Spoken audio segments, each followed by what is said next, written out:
जाने भी दो। अमित मेरे पति हैं, मेरा धर्म है, वो मेरा प्यार है और प्यार मेरी किस्मत बन चुका है। क्यों मेरा घर तबाह कर रही है? अपना घर भी तो भोग रही हूँ। अगर आप समझती हैं कि आप उनको मुझसे छीन कर ले जाएंगी तो आप ये गलत सोच रही हैं। ये विश्वास है आपका? जी हाँ, ये मेरा विश्वास है। आप अपने विश्वास के साथ रहिए, मुझे मेरे प्यार के साथ रहने दीजिए। अगर ये विश्वास और प्यार की जंग है तो मुझे मंजूर है।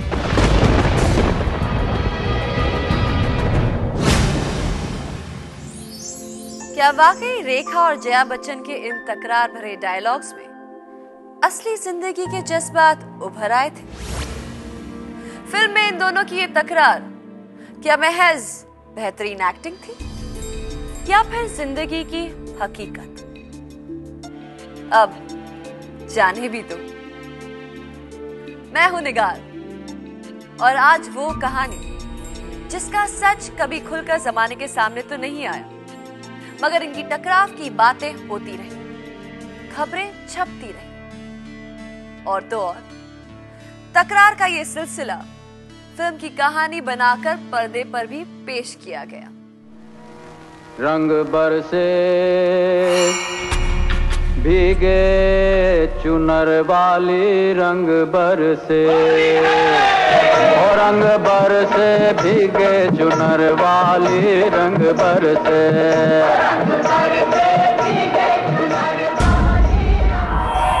हर बेला चमेली का, बेला चमेली का सेज बिछाया, सोए गोरी का सोए गोरी का याद बलम तर से, रंग बरसे। फिल्म सिलसिला के इस गीत में दो बातें खास थी। एक अमिताभ और रेखा की बिंदास केमिस्ट्री और दूसरा जया बच्चन और रेखा के बीच की टेंशन। यूं तो यश चोपड़ा की फिल्म सिलसिला महज एक फिल्मी कहानी थी जिसमें अमिताभ और जया बच्चन पति पत्नी के किरदार में थे और रेखा बनी थी अमिताभ की गर्लफ्रेंड, जिनसे मोहब्बत के बावजूद अमिताभ उन्हें अपना नहीं पाते। दिल कहता है दुनिया की हर एक रस्म उठा दें, दीवार जो हम दोनों में है आज गिरा दें। क्यों दिल में सुलगते रहें, लोगों को बता दें, हाँ हमको मोहब्बत है, मोहब्बत है, मोहब्बत। ये तो थी फिल्म की कहानी, लेकिन दर्शकों को तो फिल्म के इन तीनों किरदारों में इनकी असली जिंदगी की कहानी ही नजर आई, यानी पति, पत्नी और वो। सिलसिला के इस मशहूर गीत में होली के रंगों के साथ साथ जैसे दुश्मनी और तकरार के रंग भी नजर आए। जया बच्चन और रेखा की तकरार के रंग। लौंगा इलाची का बीड़ा लगाया, हर चाबे गोरी का यार बलम तर से, रंग बरसे रंग बरसे भीगे चुनर वाली, रंग बरसे।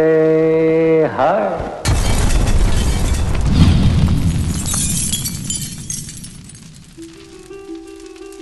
मेरा पति सिर्फ मेरा है, ये रेखा की एक फिल्म का नाम है। आप क्या समझे? जाने भी दो। मैं तो रेखा और जया बच्चन के बीच की तकरार की बातें कर रही थी। वैसे इस तकरार की वजह तो आप जान ही गए हैं, लेकिन ये तकरार कब शुरू हुई? क्या कभी इन दोनों के बीच खुलकर लड़ाई भी हुई? जानने के लिए चलते हैं उसी दौर में। दक्षिण भारत से आई रेखा ने अपने करियर की शुरुआत जया से 1 साल पहले 1970 में फिल्म सावन भादो में की थी। रंग है नशीला, अंग अंग है नशीला, रंग है नशीला, अंग अंग है नशीला। उस वक्त तक रेखा बिल्कुल वैसी नहीं थी जैसी आमतौर पर हिंदी फिल्मों की अभिनेत्रियां हुआ करती थी।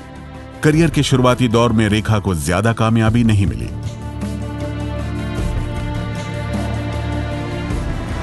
गुड्डी, वहां क्या खड़ी है? आ जरा।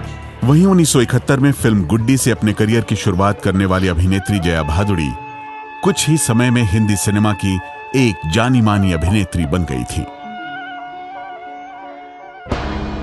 अमिताभ और जया की पहली मुलाकात जया की पहली फिल्म गुड्डी के सेट पर हो गई थी।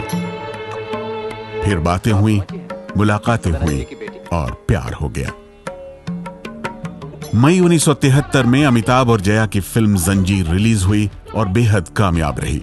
अमिताभ बच्चन ने हिंदी सिनेमा के एंग्री यंग मैन के रूप में अपना सिक्का जमा लिया था। इधर आओ। ये देखो, अपने माँ बाप का इकलौता बेटा है।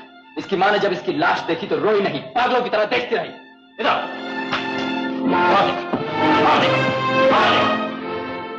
And now, get out from here. Get out! जंजीर रिलीज होने के एक हफ्ते बाद 3 जून 1973 को ही अमिताभ और जया शादी के बंधन में बंध गए।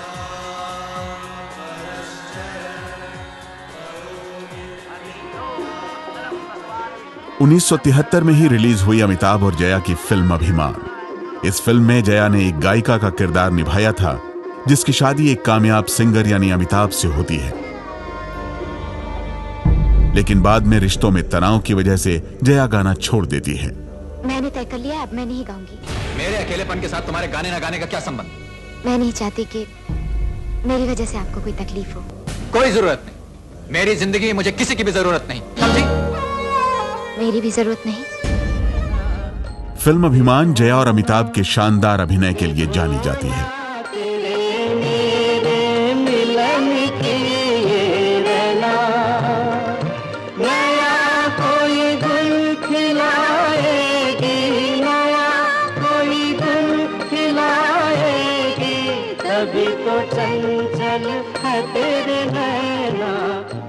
रियल लाइफ में अमिताभ बच्चन से शादी के बाद जया बच्चन ने फिल्मों में अपने कामयाब करियर को अलविदा कह दिया और खुशी खुशी परिवार की जिम्मेदारी संभाल ली।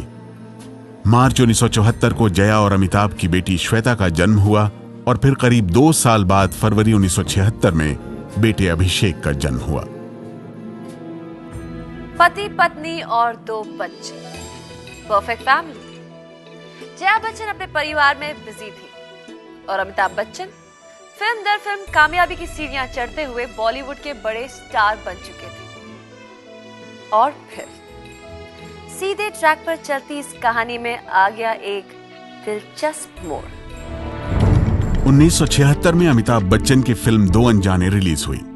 फिल्म में उनकी हीरोइन थी रेखा। फिल्म की शूटिंग के दौरान ही पहली बार अमिताभ और रेखा की मुलाकात हुई और शूटिंग खत्म होते होते दोनों की नजदीकियों की खबरें छपने लगी। लेकिन उस वक्त कहा गया था कि फिल्म को खबरों में रखने के लिए यह सब स्टंट है।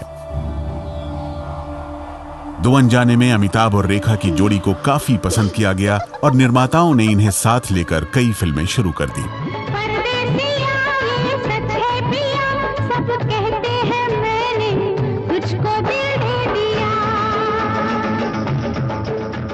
लेकिन जो बात सबसे खास थी वो ये थी कि रेखा अब बदलने लगी थी। अमिताभ की शख्सियत, उनके काम को देखकर रेखा अब अपने काम को पहले के मुकाबले काफी संजीदगी से लेने लगी थी।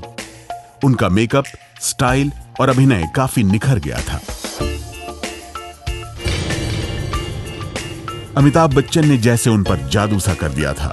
ये बात खुद रेखा ने कई साल बाद एक टेलीविजन शो में मानी। I really learned a lot. It changed my perception about what being on the sets. It was never a playground again. It was just unbelievable. It was something that I had to really sit up and say, hello, what is going on here? It was just amazing. And for a girl who had no idea, you know, what professionalism is all about, what a baritone voice is all about, how perfect diction and perfect intonations and perfect attitude. Rekha ji तो हो गई थी अमिताभ की कायल। Film producers को अमिताभ और रेखा के रूप में एक हिट जोड़ी मिल गई थी। इन दोनों को कई फिल्मों के लिए एक साथ साइन किया जाने लगा और फिर कभी फिल्मों के सेट्स पर तो कभी शूटिंग के बाद बातें होने लगी, मुलाकातें होने लगी और अब क्या बताएं, जाने भी दो फिल्म दो अनजाने के बाद साल 1977 से लेकर 1979 तक गंगा की सौगंध, मुकद्दर का सिकंदर, खून पसीना और मिस्टर नटवरलाल जैसी फिल्मों की कामयाबी की गूंज ने अमिताभ रेखा की जोड़ी का डंका बजा दिया।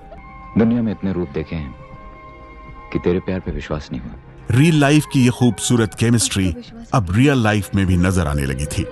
बांध ले अपने प्यार में मुझे ऐसे, जकड़ ले इन जुल्फों से इतनी जोर से कि मैं वापस मुड़ के दुनिया को न देख सकूं। सुपरस्टार अमिताभ बच्चन और रेखा की नजदीकियों की खबरें अखबारों और फिल्म मैगजीन्स की सुर्खियां बनने लगी थी।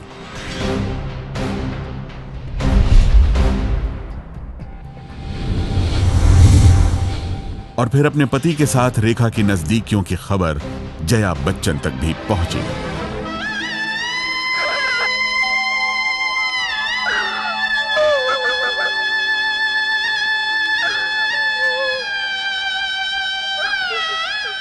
उन्नीस की कई फिल्म मैगजीन्स में ये खबरें छपी कि इस अफेयर को लेकर अमिताभ और जया के घर में काफी हंगामा हुआ।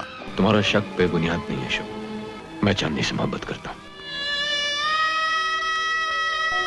लेकिन आज मैं आपसे प्यार करती हूँ। कैसे दामन चढ़ा गया। अमिताभ लगातार इस अफेयर से इनकार कर रहे थे। खबरें आई कि जया इस अफेयर के लिए रेखा को जिम्मेदार मानती। और फिर जया खामोश नहीं बैठी। अमिताभ और रेखा के अफेयर की अफवाहों से बेहद परेशान हो चुकी जया ने कर दिया रेखा को फोन। टकराव की घड़ी आ चुकी थी। 1977 में फिल्म मैगजीन स्टारडस्ट में छपे लेख के मुताबिक अमिताभ और रेखा के बारे में लगातार आ रही खबरों के बीच एक रात जया बच्चन ने रेखा को फोन किया और उन्हें अपने घर डिनर पे बुलाया। अमिताभ बच्चन उस रात शहर से बाहर थे। फोन सुनकर रेखा चौंक गईं। वो थोड़ा घबराईं, थोड़ी कंफ्यूज हुईं, लेकिन फिर उन्होंने जया से मुलाकात के लिए हां कर दी। जया बच्चन के घर डिनर की यह बात रेखा ने खुद अपने एक बयान में बताई थी, जो फिल्म पत्रिका स्टारडस्ट के एक लेख में छपा था। 1977 में फिल्म मैगजीन स्टारडस्ट में छपे लेख के मुताबिक रेखा थोड़ी घबराई हुई जया बच्चन के घर डिनर के लिए गई। वो सोच रही थी कि या तो जया गुस्से में उन पर चीखेंगी, चिल्लाएंगी, या फिर प्यार से उन्हें समझाने की कोशिश करेंगी, लेकिन ऐसा कुछ नहीं हुआ।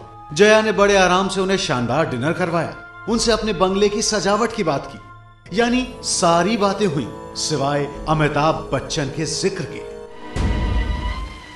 उनका दामन छोड़ दीजिए, ये मेरे बस में नहीं। अमित मेरे पति हैं, मेरा धर्म है, वो मेरा प्यार है, और प्यार मेरी किस्मत बन चुका है। अगर आप समझती हैं कि आप उनको मुझसे छीन कर ले जाएंगी, तो आप ये गलत सोच रही हैं।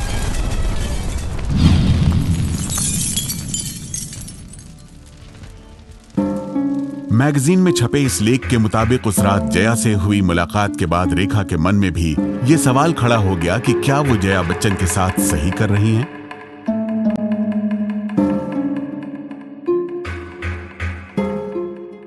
खबरें आई कि इस मुलाकात के बाद काफी दिन तक रेखा ने अमिताभ से बात नहीं की। जया बच्चन को लगने लगा कि उनका डिनर प्लान कामयाब रहा और अब रेखा उनके पति से दूरी बनाकर रखेंगी। रेखा को अब लगने लगा था कि जमाने की नजरों में वही अमिताभ और जया के रिश्ते की विलन है। वो दिल ही दिल में चाहती थी कि अमिताभ कम से कम जमाने के सामने इस रिश्ते के बारे में बात तो करे। लेकिन अमिताभ लगातार इन खबरों को सिरे से खारिज करते रहे।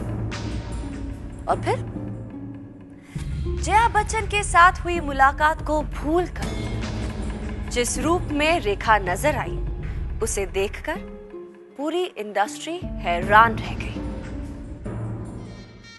22 जनवरी 1980 मौका था अभिनेता ऋषि कपूर और नीतू सिंह की शादी का। आमतौर पर शादी में सबका ध्यान दूल्हा दुल्हन की तरफ ही होता है, लेकिन जैसे ही रेखा इस फंक्शन में आई, हर किसी की नजर उनकी तरफ मुड़ गई, क्योंकि किसी शादीशुदा महिला की तरह रेखा अपनी मांग में सिंदूर भरकर आई थी। उसी समारोह में दबी जुबान में बातें होने लगी। सवाल उठने लगे कि क्या रेखा और अमिताभ ने शादी कर ली है।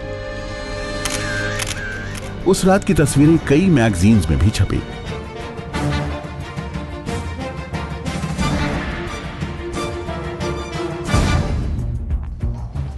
और प्यार,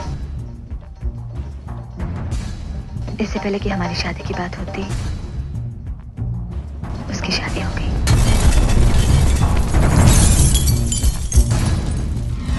स्टारडस्ट में खबर छपी कि रेखा के इस रूप को देखकर जया बच्चन को बेहद गुस्सा आया और बच्चन परिवार में काफी समय तक तनाव रहा। जया और रेखा के बीच दुश्मनी की दीवार मजबूत होती जा रही थी। रेखा यहीं नहीं रुकी। 1980 में ही फिल्म मैगजीन स्टारडस्ट में छपे एक लेख के मुताबिक रेखा लोगों को अमिताभ के साथ अपने रिश्ते के बारे में इशारा देने और जया को चिढ़ाने के लिए अजीब अजीब सी हरकतें कर रही थी। इस लेख के मुताबिक रेखा मुंबई के एक स्टोर में गई जहां उन्हें एक बेबी चेयर काफी पसंद आ गई। उन्होंने वहां मौजूद सेल्स गर्ल से इस बेबी चेयर के बारे में पूछा और उसने रेखा से कह दिया, लेकिन ये तो एक बेबी चेयर है। तो क्या हुआ, मैं मां बनने वाली हूं। सेल्स गर्ल को लगा कि रेखा मजाक कर रही हैं, लेकिन स्टारडस्ट में छपे एक लेख के मुताबिक इस घटना के कुछ ही दिन बाद रेखा अपनी फिल्म की शूटिंग और डबिंग कैंसिल करने लगी। मामला तब और ज्यादा बढ़ गया जब रेखा ने यह ऐलान कर दिया कि वो 6 महीने का ब्रेक लेकर विदेश जा रही हैं। इस लेख के मुताबिक रेखा अक्सर अपने करीबी दोस्तों से कहती थी, मेरे पास जिंदगी में सब कुछ है। अब मैं एक बच्चा चाहती हूँ जो मुझसे मेरी खुशियां बांटे और मुझे पूरा कर दे। फिल्म मैगजीन स्टारडस्ट में छपा यह आर्टिकल पब्लिसिटी स्टंट था, अफवाह या कुछ और, इस बात से पर्दा कभी नहीं उठा। लेकिन साफ था कि रेखा ये सब अमिताभ पर दबाव बनाने के लिए कर रही थी।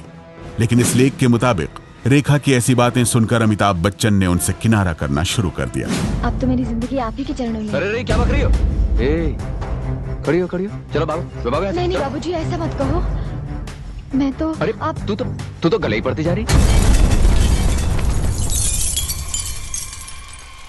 जया बच्चन रेखा को घर बुलाकर यह इशारा पहले ही दे चुकी थी कि वो इस अफेयर को कतई बर्दाश्त नहीं करेंगी।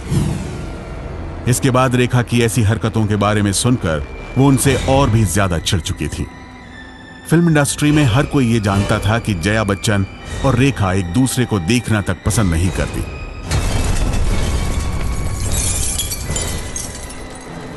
लेकिन फिर भी इस जबरदस्त तकरार के बीच अचानक एक ऐसी खबर आई जिसे सुनकर हर कोई चौंक गया। निर्माता निर्देशक यश चोपड़ा ने ऐलान किया कि उनकी अगली फिल्म सिलसिला में लीड रोल्स में होंगे अमिताभ, रेखा और जया बच्चन।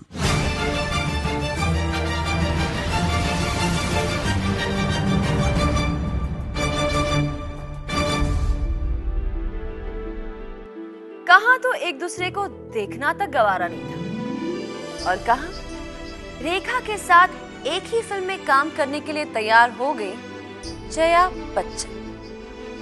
वही जया बच्चन जिन्होंने अमिताभ से शादी करने के बाद फिल्में छोड़ दी थी, वो अब रेखा के साथ काम करने के लिए वापस आई। आखिर क्या सोच रही थी जया बच्चन? जाने भी दो। अमिताभ, रेखा और जया बच्चन ये तीनों एक साथ एक फिल्म में काम करने के लिए क्यों और कैसे राजी हो गए, ये सवाल आज तक बना हुआ है। फिल्म को पब्लिसिटी भी ऐसे मिली जैसे कि फिल्म इनकी रियल लाइफ से इंस्पायर्ड हो। मीडिया में खबरें आईं कि इस फिल्म में साथ साथ काम करने के लिए खुद अमिताभ ने रेखा और जया से बात की थी, क्योंकि साथ काम करके यह साबित हो सकता था कि रेखा और जया में कोई तकरार है ही नहीं, और इस बात से अमिताभ रेखा के अफेयर की खबरों पर भी लगाम लग जाएगी। लेकिन ऐसा हुआ नहीं। पहली बार देखा ऐसा जलवा, हो ऐसा जलवा, ये लड़की है या शोला, ये लड़की है या शोला।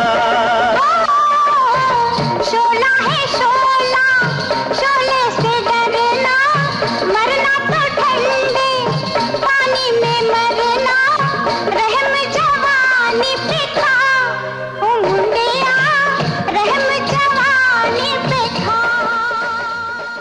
अब तक जिनके मोहब्बत के किस्से दुनिया पढ़ा करती थी, सिलसिला देखकर ऐसा लगा जैसे वो किरदार पर्दे पर अपनी जिंदगी जी रहे हैं।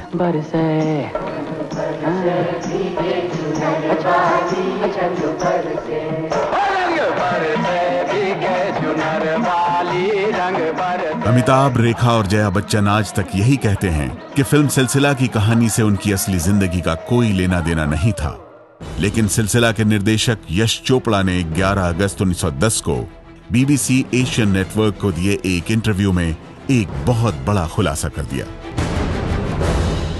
इस इंटरव्यू में यश चोपड़ा ने कबूल किया कि फिल्म सिलसिला की शूटिंग के दौरान वो काफी ज्यादा डरे हुए थे, क्योंकि अमिताभ, जया और रेखा के बीच पहले से ही बेहद तनाव था। यश चोपड़ा ने कहा, मैं सिलसिला की शूटिंग के दौरान डरा हुआ था, क्योंकि हम रियल लाइफ की कहानी रियल लाइफ में दिखा रहे थे। फिल्म में जया अमिताभ की पत्नी है और रेखा उनकी गर्लफ्रेंड। असल जिंदगी में भी यही कहानी चल रही थी। फिल्म की शूटिंग के दौरान भी कुछ हो सकता था, क्योंकि फिल्म में यही तीनों साथ काम कर रहे थे। यही नहीं, सितंबर 2012 को शाहरुख खान को दिए गए आखिरी इंटरव्यू में भी यश चोपड़ा ने बताया था कि जया और रेखा के बीच की टेंशन की वजह से ही शूटिंग शुरू होने से पहले उन्होंने दोनों से क्या कहा था। मैंने दोनों को अलग अलग इकट्ठा मिला तो मुश्किल था, और ऑब्वियस रीजन कि यार देखो, तुम मेरे दोस्त हो, तुम मेरी पिक्चर में काम कर रहे हो दोस्ती में, तो दोनों को रोल पसंद है। मैं तो बेईमानी नहीं करूंगा ना किसी के साथ। रोल तुम्हारे पास, स्क्रिप्ट तुम्हारे पास है, यार मेरे सेट में कोई गड़बड़ी मत करना यार। दोनों ने मुझे श्योरली लाइक बिल्कुल proper, we will do the best, don't worry, and they didn't give me trouble. लेकिन बेहिसाब पब्लिसिटी और बोल्ड थीम होने के बावजूद फिल्म सिलसिला बॉक्स ऑफिस पर फ्लॉप हो गई थी। अमिताभ और रेखा ने इसके बाद किसी फिल्म में साथ काम नहीं किया। आज तुम्हें फैसला करना होगा। कैसा फैसला? तुम ये बंधन तोड़ सकते हो। अमित, जाने भी दो। खबरें आई कि सिलसिला के बाद जया ने अमिताभ के सामने ये साफ कर दिया कि अब वो उन्हें और रेखा को किसी भी फिल्म में देखना नहीं चाहती है। अमिताभ और रेखा के अफेयर की खबरों पर कुछ समय के लिए लगाम लग गई, लेकिन फिर हुआ वो हादसा।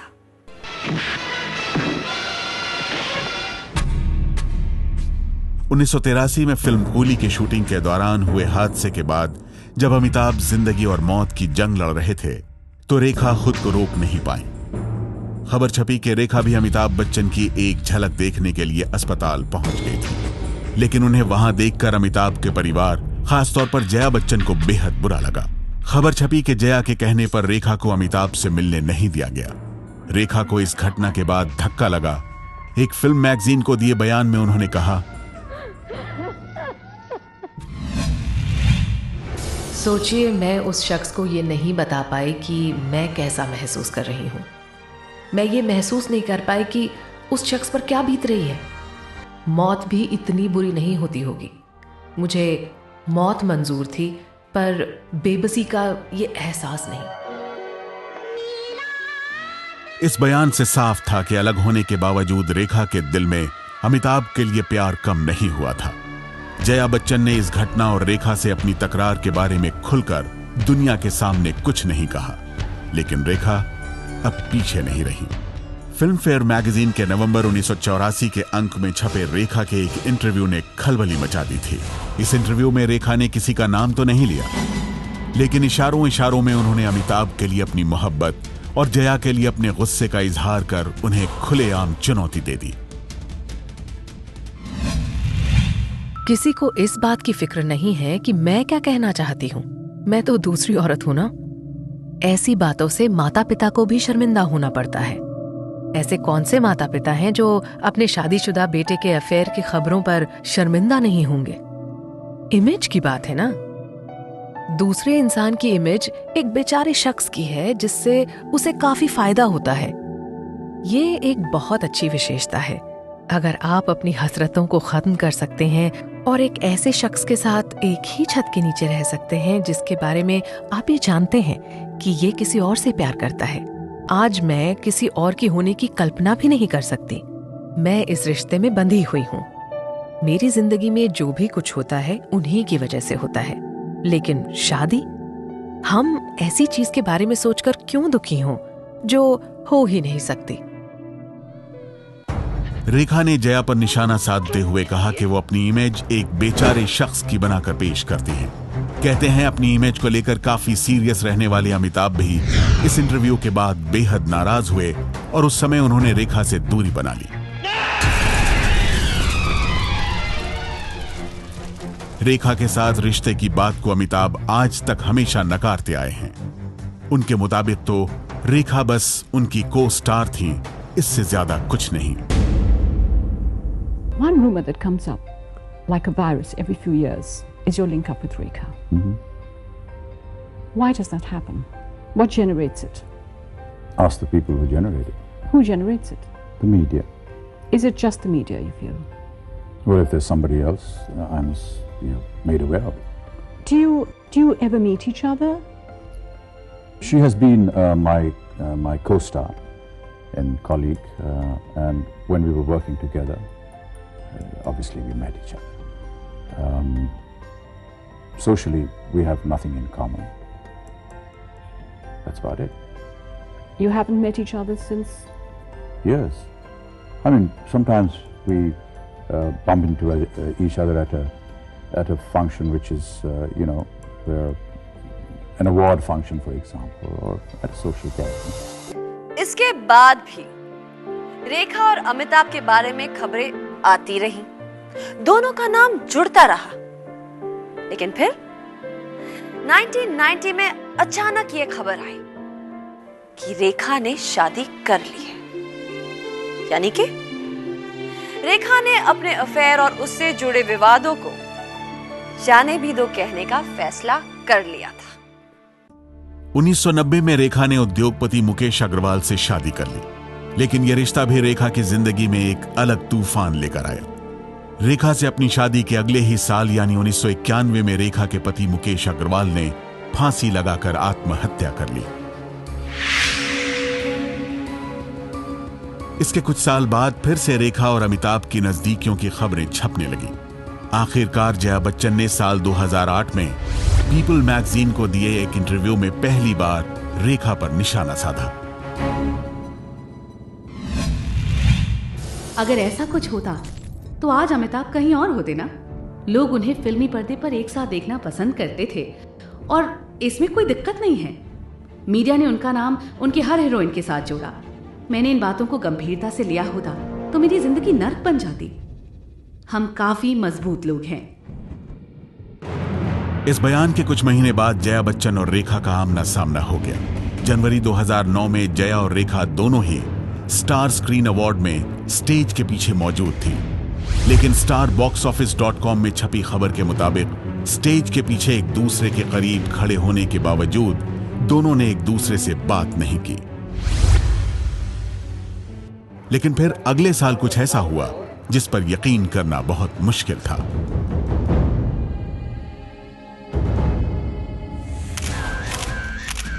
ये तस्वीरें किसी फिल्म की नहीं हैं। ये हमारे कैमरे में कैद हुई जया बच्चन और रेखा की असली तस्वीरें हैं। 18 जून 2010 को गौतम राजाध्यक्ष की किताब के लॉन्च के मौके पर जया और रेखा दोनों ही मौजूद थीं। किसी को उम्मीद नहीं थी कि ये दोनों बात भी करेंगी, लेकिन पूरे देश ने देखा कि कैसे एक दूसरे की दुश्मन मानी जाने वाली जया बच्चन और रेखा एक दूसरे से इस तरह गले मिल रही हैं जैसे सालों से बिछड़े हुए दोस्त मिलते हैं।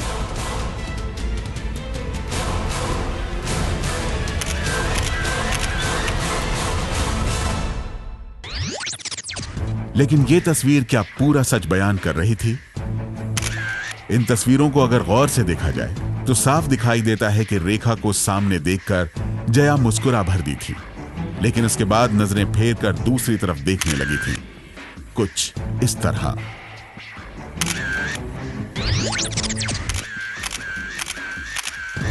इन तस्वीरों से साफ है कि जया बच्चन के नजरें फेर लेने के बावजूद रेखा ने आगे बढ़कर उन्हें गले से लगा लिया। जया तो शायद उनसे गले मिलना ही नहीं चाहती थी, लेकिन फिर भी तस्वीरें अखबारों और मैगजीन में छपी और सबको लगा कि अब गले मिल लिए तो गिले शिकवे भी शायद मिट जाएं। इन दोनों को गले मिलते देख यूं लगा कि दोनों ने आखिर दिल से एक दूसरे को कह दिया कि अब जाने भी दो। लेकिन ये गर्मजोशी सिर्फ दुनिया को दिखाने के लिए ही थी। आफ्टर ऑल रियल लाइफ में बार बार एक्टिंग तो नहीं कर सकते ना।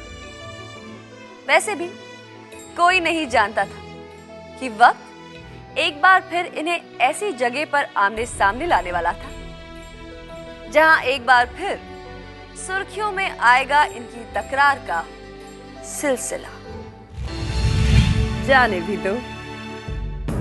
साल 2012 में पूरे देश ने देखा कि कैसे अमिताभ, रेखा और जया के बीच का सिलसिला जब राज्यसभा तक पहुंचा तो क्या हुआ। रेखा को साल 2012 में राष्ट्रपति की तरफ से राज्यसभा के लिए मनोनीत किया गया। चूंकि राष्ट्रपति सरकार की सलाह पर राज्यसभा में सदस्य मनोनीत करते हैं, इसलिए ऐसा माना गया कि कांग्रेस के कहने पर ही रेखा को राज्यसभा में भेजा गया। यानी रेखा और जया की दुश्मनी में रेखा के जरिए अब कांग्रेस की भी एंट्री हो गई। कांग्रेस का नेहरू गांधी परिवार एक जमाने में बच्चन परिवार के काफी करीब हुआ करता था, लेकिन बाद में इन दोनों परिवारों के रिश्ते में खटास आ गई। वहीं जया बच्चन समाजवादी पार्टी से राज्यसभा की सांसद हैं, जो उत्तर प्रदेश में कांग्रेस की घोर विरोधी पार्टी है। रेखा के राज्यसभा पहुंचने की खबर पर यहां तक कहा गया कि बच्चन और नेहरू गांधी परिवार के रिश्तों में खटास के बाद जिस तरह अमिताभ के बाद उनके प्रतिद्वंद्वी राजेश खन्ना को राजनीति में लाया गया था, उसी तर्ज पर जया बच्चन के सामने रेखा को लाकर कांग्रेस ने बच्चन परिवार पर निशाना साधा है। राजनीतिक धरातल पे देखें तो आपको ये साफ नजर आएगा, क्योंकि रेखा एक तरीके से अमिताभ के व्यक्तिगत जिंदगी में एक ऐसी अनकही कहानी है, वो उसको लेकर के कयास लगाए जा सकते हैं। और उसको लेकर के देखिए क्या होता है राजनीति में। अमिताभ बच्चन ने नेहरू गांधी परिवार के बारे में बहुत सारी टिप्पणियां करी और एक बार ये भी कहा कि वो राजा है, हम रंक हैं।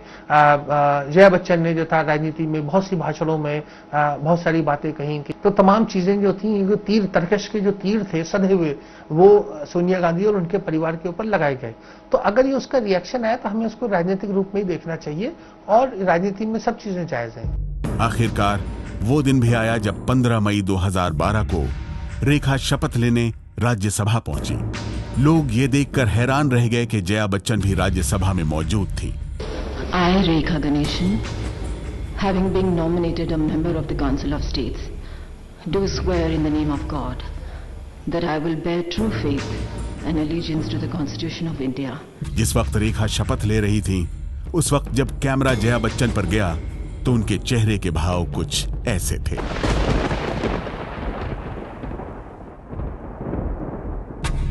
लेकिन कैमरा अपने ऊपर आना शायद जया बच्चन को पसंद नहीं आया और कई अखबारों में खबर छपी कि इस बात पर जया बच्चन ने अपनी नाराजगी भी जाहिर की।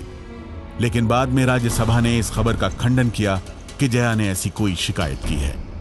रेखा के आते ही जया की परेशानी सबको नजर आ गई। राज्यसभा में जया बच्चन का सीट नंबर 91 था और रेखा को 99 नंबर की सीट दी गई। सीट आसपास थी, यानी रेखा और जया बच्चन संसद में एक दूसरे के काफी करीब बैठती। लेकिन ऐसा कुछ होता इससे पहले ही जया बच्चन ने अपनी सीट बदलवा ली। जया को 143 नंबर की सीट दी गई, जो रेखा की सीट से काफी दूर है। सीट तो दूर हो गई, लेकिन इन्हें अब भी एक छत के नीचे बैठना होगा। जया बच्चन पिछले साल दोबारा राज्यसभा पहुंची हैं, यानी अगले 6 साल तक रेखा से उनका आमना सामना होता रहेगा। और ऐसी सूरत में इनके तकरार से जुड़ी खबरों का यह सिलसिला भी जारी रहेगा। ये कहां आगे हम यूं ही साथ साथ चलते। जया बच्चन और रेखा के बीच इस तनातनी को करीब 35 साल बीत गए हैं। दोनों अपनी अपनी जिंदगी में काफी आगे बढ़ गई हैं। दोनों राज्यसभा की मेंबर हैं। हम तो बस इनसे यही कहेंगे, भूल जाइए बीती बातें। इस मुकाम पर आकर तकरार खत्म कीजिए। बहुत हुई तकरार, अब जाने भी दो।